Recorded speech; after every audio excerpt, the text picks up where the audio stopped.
بسم اللہ الرحمن الرحیم۔ السلام علیکم۔ وہ ایک ٹھنڈی سرد رات تھی۔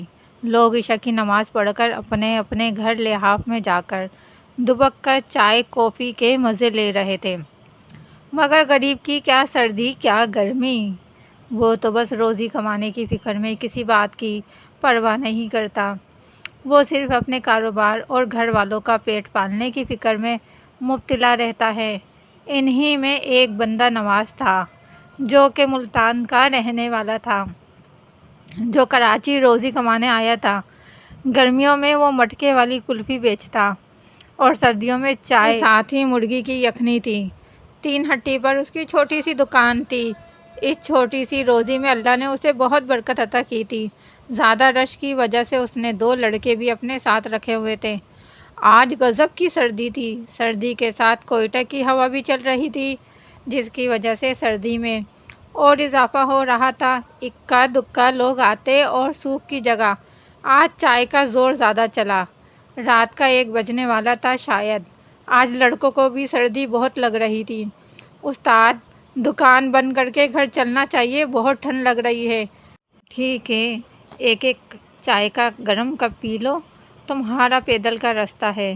ٹھیک ہے استاد۔ تمام کام ختم کر کے بچے اپنے گھر کی طرف چل دیے۔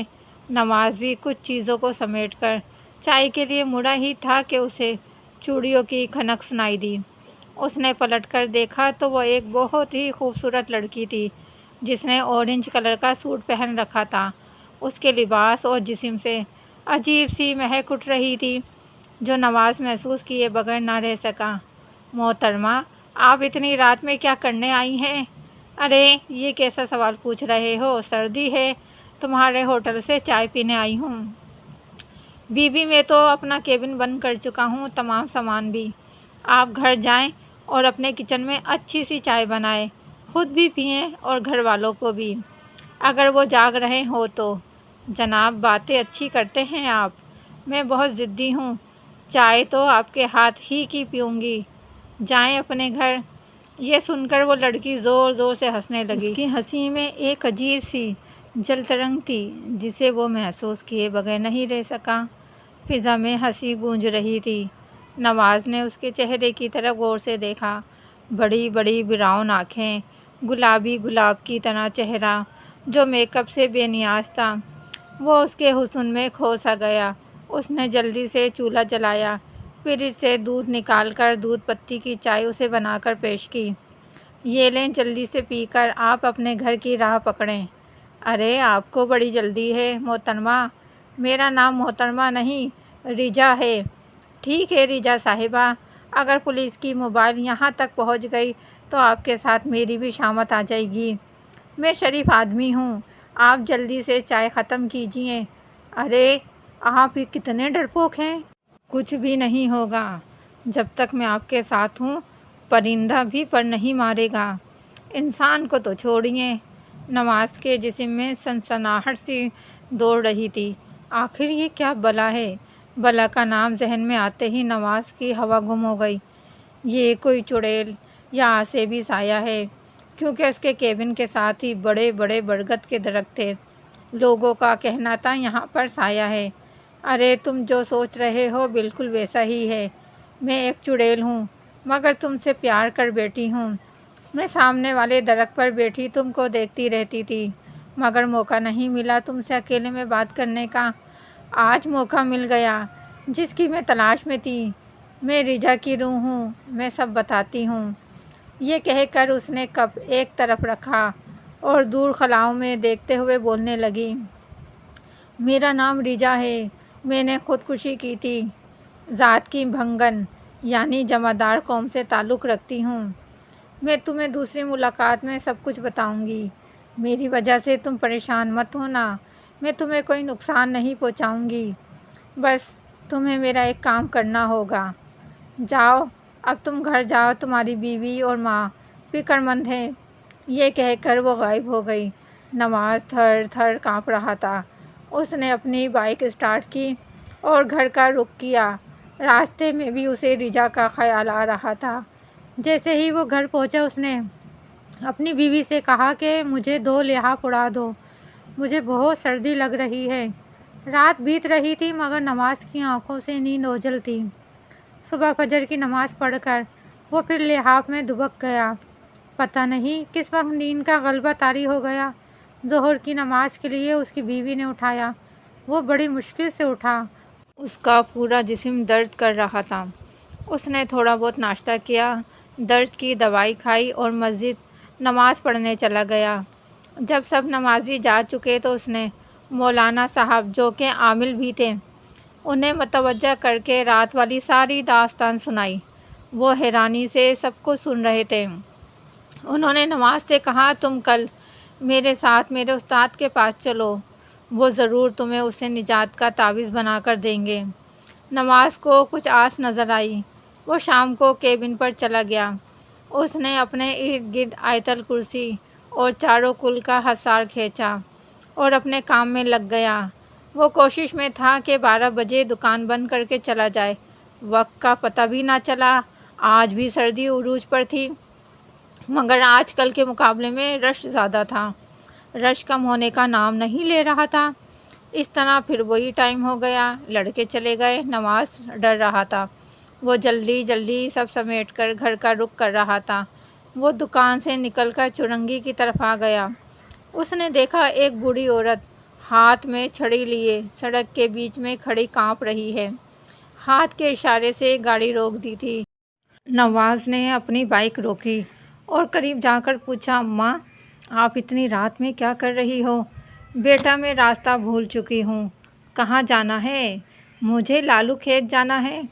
اماں اسکوٹر پر بیٹھو، میں تمہیں لالو کھیت چھوڑ دیتا ہوں۔ وہ جلدی سے اسکوٹر پر بیٹھ گئی۔ ابھی وہ اپنے خیالوں میں چل رہا تھا کہ اسے محسوس ہوا کہ اس کے پیچھے جو بڑھیا بیٹھی ہے اس کے پاس سے وہی معطر خوشبو اور چوڑیوں کی کھنک آ رہی ہے۔ اس نے پیچھے مڑ کر دیکھا تو وہ ڈیجا یعنی وہی بدرو تھی۔ ارے سامنے دیکھو، ٹرک آ رہا ہے۔ واقعی اس کی بائیک کے سامنے ٹرک تھا۔ اس نے اپنے آپ پر قابو پایا اور بائیک بے ساختہ رک گئی۔ آپ؟ ہاں، میں تم کیا سمجھتے ہو میں تمہارا آسانی سے پیچھا چھوڑ دوں گی؟ نہیں۔ جب میں نے تم سے کہا تھا کہ میں تمہیں کوئی نقصان نہیں پہنچاؤں گی تو تم مولویوں کے چکر میں پڑ رہے ہو۔ تمہارے مولوی میرا کچھ نہیں بگاڑ سکتے۔ مجھے گھر جانا ہے، گھر والے میرا انتظار کرتے ہوں گے۔ میں بھی تو کب سے تمہارے انتظار میں سڑک پر کھڑی تھی۔ چلو میرے ساتھ۔ نواز درخت کے نیچے بیٹھ گیا۔ آپ مجھ سے کیا چاہتی ہیں؟ دیکھو میں صرف یہ چاہتی ہوں کہ تم مجھ سے چند گھڑی بات کر لیا کرو۔ میں تم سے ایک کام لینا چاہتی ہوں۔ بولیے کیا کام ہے؟ میں بتاتی ہوں۔ آج سے تقریباً 40 سال پہلے جہاں برگد کا درخت اور خالی گراؤنڈ ہے یہاں چند کچے پکے مکانات تھے۔ میری فیملی بھی انہی میں رہتی تھی۔ ہم لوگ کرسچن تھے۔ مجھے سامنے جھوپڑی میں رہنے والے ایک لڑکے شوکت سے محبت ہو گئی جو کہ مسلمان تھا۔ ہم ساتھ ہی اسکول میں پڑھتے تھے۔ کچی عمر میں پیار ہو گیا۔ وہ بھی مجھ سے 2 ہاتھ آگے نکلا۔ ہم لوگ اسکول کے بہانے سے ادھر ادھر ملتے رہتے۔ ایک دن میرے ابا نے دیکھ لیا، مجھے بہت مارا اور شوکت کے ابا سے بھی شکایت کی۔ وہ بہت ہی نیک آدمی تھے۔ انہوں نے شوکت کو ڈانٹا۔ میرا اسکول جانا بند ہو گیا۔ بہت ہی پابندیوں کے باوجود میں شوکت سے ملتی رہتی۔ اس راز میں میری چھوٹی بہن شامل تھی۔ پھر میرے ابا نے فیصلہ کیا کہ مجھے نانی کے پاس پنجاب بھیج دیا جائے۔ وہیں پر کوئی اپنی ذات کا لڑکا دیکھ کر میرا بیاہ کر دیا جائے گا۔ جس دن مجھے پنجاب جانا تھا اس سے ایک دن پہلے میں نے اور شوکت نے گھر سے بھاگنے کا پروگرام بنایا۔ میری چھوٹی بہن کو پتہ چل گیا۔ عین وقت پر اس نے ابا کو بتا دیا۔ ابا نے مجھے بہت مارا۔ میں نے فیصلہ کر لیا کہ میں اپنی جان دے دوں گی مگر شوکت کے علاوہ کسی کی نہیں ہوں گی۔ میں نے رات کو سونے سے پہلے فنائل پی لیا جو میرا ابا اسپتال میں باتھ روم دھونے کے لیے لاتا تھا۔ میں ختم ہو چکی تھی۔ میرے ابا نے جب یہ دیکھا کہ میں مر چکی ہوں تو اس نے مجھے صبح ہونے سے پہلے اس برگد کے درخت کے نیچے گڑھا کھود کر دفن کر دیا اور خود اماں اور بہن کو لے کر پنجاب بھاگ گیا۔ چند دن بعد شوکت اور اس کے ابو بھی نہ جانے کہاں چلے گئے مگر اس دن سے میری روح بھٹک رہی ہے اس درخت کے نیچے آج بھی میری تازہ لاش موجود ہے۔ میں چاہتی ہوں کہ مجھے یہاں سے نکال کر مسیحی قبرستان میں دفن کر دیا جائے۔ یہ کام تم کر سکتے ہو۔ تمہاری شکل شوکت سے بہت ملتی ہے۔ تم کل رات 2 بجے کے بعد میری ڈیڈ باڈی درخت کے نیچے سے نکال کر مسیحی قبرستان میں ڈال آؤ، کیونکہ یہاں تمام مسلمانوں کی درسگاہ ہے۔ یہاں سے مجھے آزادی ملے۔ جب بھی میں یہاں سے آزادی کی کوشش کرتی ہوں، کوئی نہ کوئی چیز آڑے آ جاتی ہے۔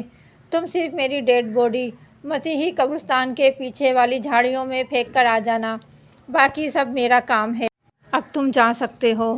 نواز نے فوری بائک اسٹارٹ کی اور گھر کی طرف چل دیا۔ اس کو سخت سردی میں بھی پسینے آ رہے تھے۔ گھر آتے آتے اس پر سخت کپکپی طاری ہو گئی تھی۔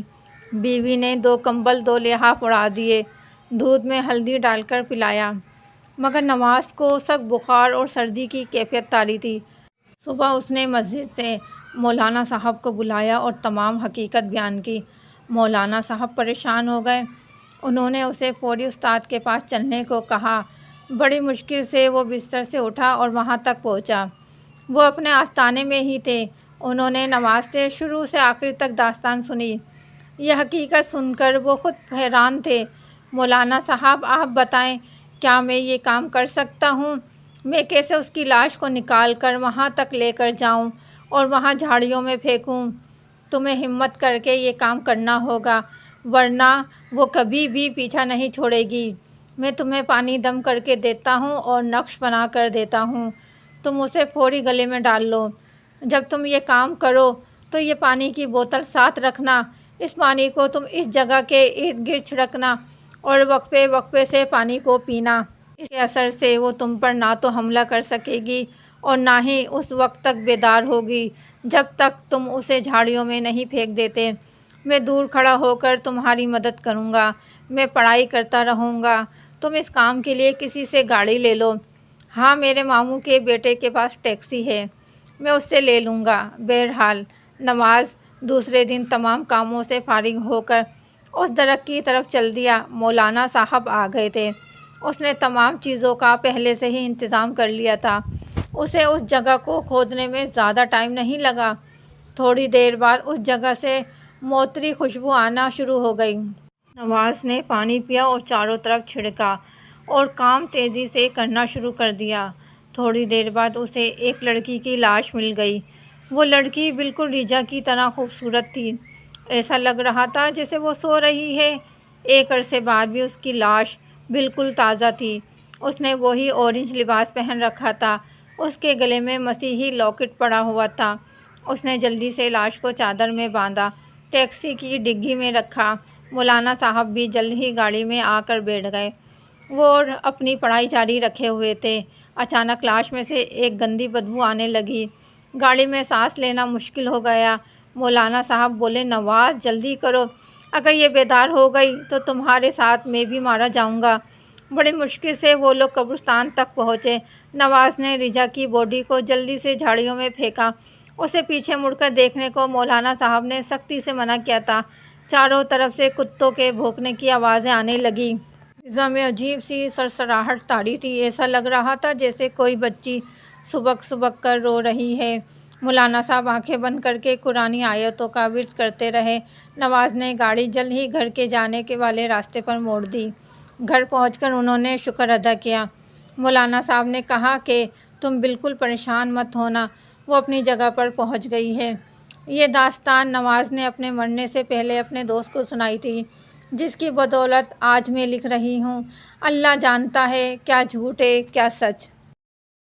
مزید اس طرح کے سچے اور اچھے واقعات اور جنات کی اسٹوری سننے کے لیے ہمارے چینل کو سبسکرائب کیجیے، ویڈیو کو لائک اور شیئر کیجیے۔ اپنا بہت سارا خیال رکھیے۔ اللہ حافظ۔